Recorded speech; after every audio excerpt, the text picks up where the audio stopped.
Alright, so here's the Moto Guzzi.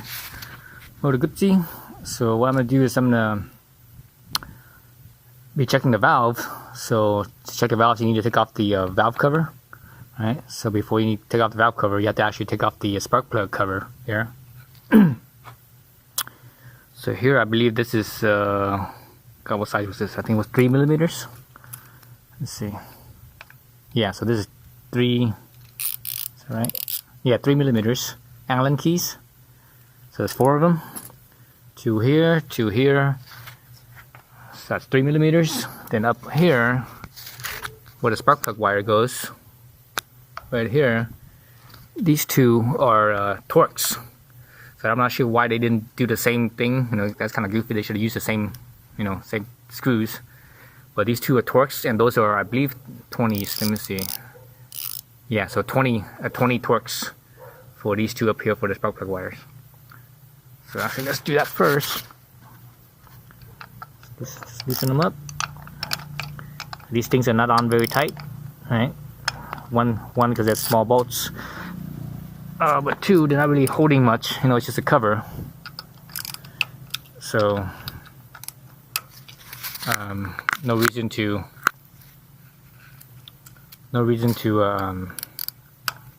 make them real tight. Okay, that's all.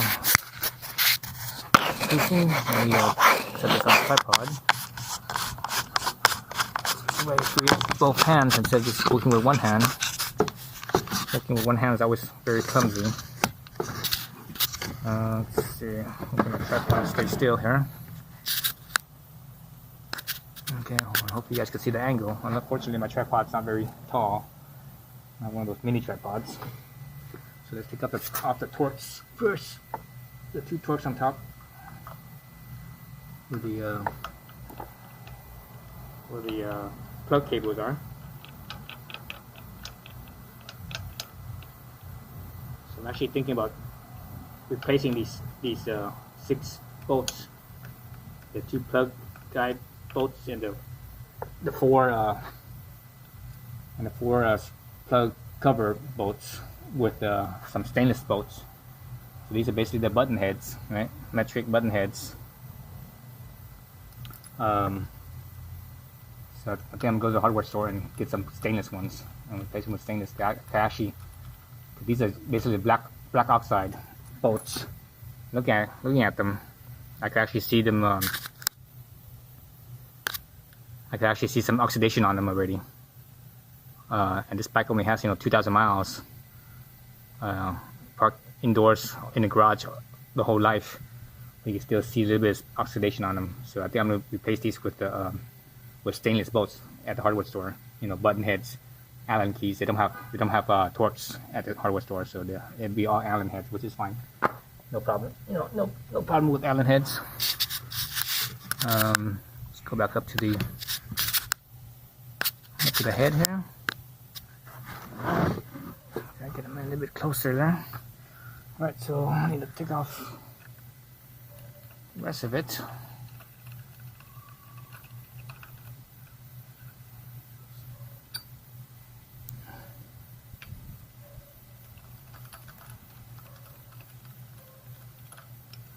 So when you do a valve adjustment, you make sure that your engine is cold. So basically, park it overnight.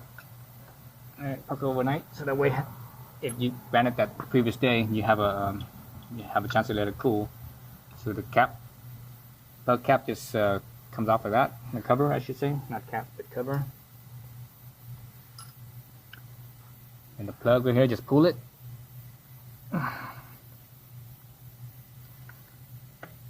Jeez, that's okay. So just pull it, and you set it to the side. I set it towards the intake side. The other side's the exhaust side. So good. That this is sort of a good habit to put on the cool side, just in case if you're on the road or something and you need to pull this off when everything's hot. You don't want to put it on the hot side where the header is. Otherwise, it'll melt, right? All right. So here we got 3 bolts here. 3 bolts here for the valve cover, and those are, I believe, number 5 millimeters. Yeah, 5 millimeters.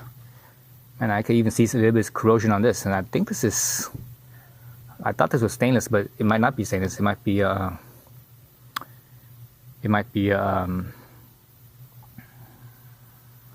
galvanized.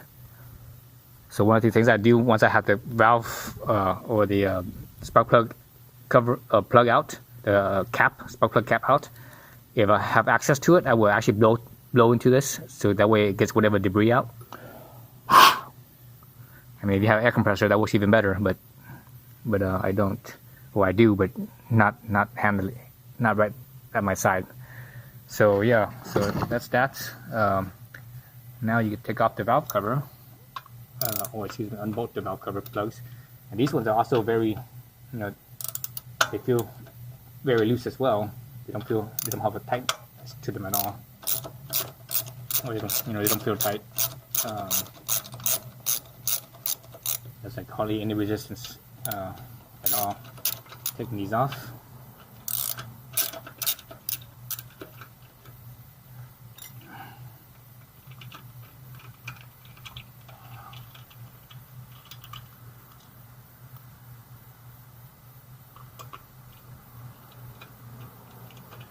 See a bit of oil. That's normal. Oil where the center is, where the thread is. Yeah, like I said, that's normal. That's off. Alright, so other thing I want to take off is I want to take off the spark plug. And the spark plug is I have a 16 millimeter. And you can 16 millimeters is you can also use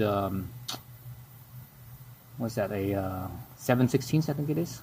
16 millimeters, something like that. I forget what the inch equivalent is, but this is an Italian bike, so everything's metric. So I have 16 millimeters. I think no, not 7/16. So 16 is over half an inch. Half an inch is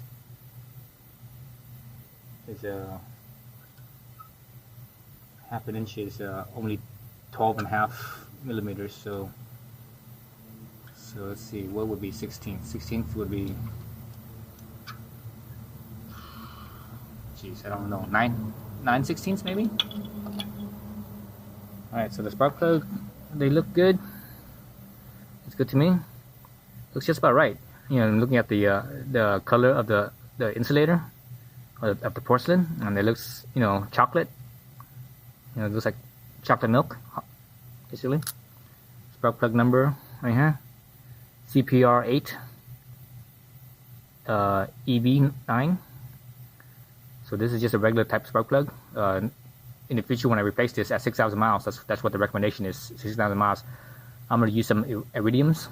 So with iridiums, you could go like 10,000 miles on them easily. Basically you could easily double the regular spark plugs. So I will probably go with like I think closer to like 10,000 miles, just because I like to have a fixed mileage interval, so I can remember easy. So I'm gonna say 10,000 miles. So that'll be a good time to like change all the other oils too, not the engine oil, but like the transmission oil and the bevel drive oil as well. To just do those at 10,000 miles, so that way it's easy to remember. All right, so now that all the covers off, all the bolts off, the plugs out. I could basically just remove this cover. So this cover is, there's a rubber gasket along here. There's also this bump thing. It's basically to protect your knees. If your knees were to hit this, you don't want to touch hot metal. So this is kind of sort of in your way. So as you lift this up, you have to kind of move it forward. That way it'll clear this rubber bumper. So I'm just gonna lift it up with my hands. Should be fine. Just loosen with your hands. Oh man, that's tight. Jeez, that's tight. So it's tight like this. Sometimes you need like a little mallet and hit it. I don't have a mallet handy with me, so I'm just gonna bust up my fist here. Let's see if that works. Sometimes that's all you need. Oh shoot. Jeez, that's really tight. Why does it feel so tight?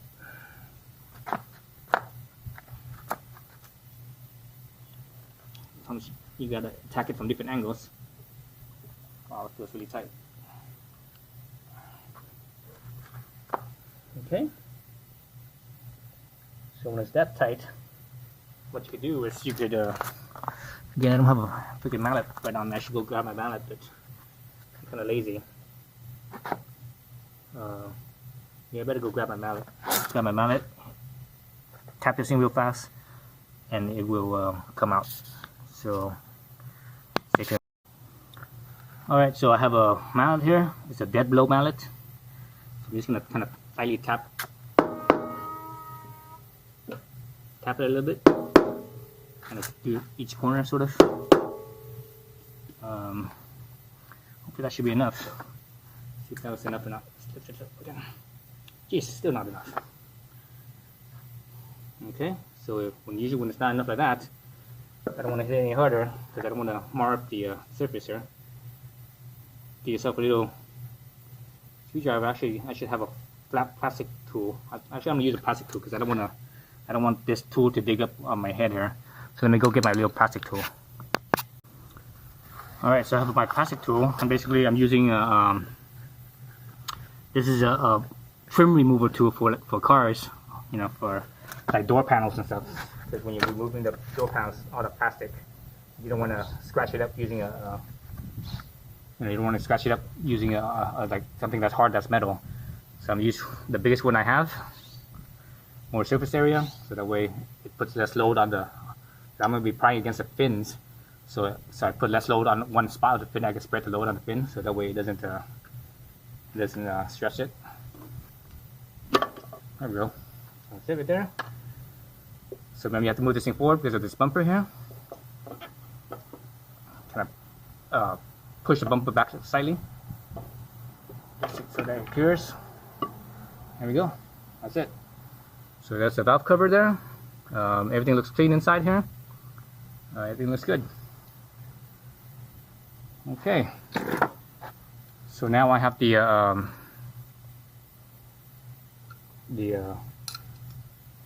valve off. I could start checking the valve. So I'll do a second part to this video.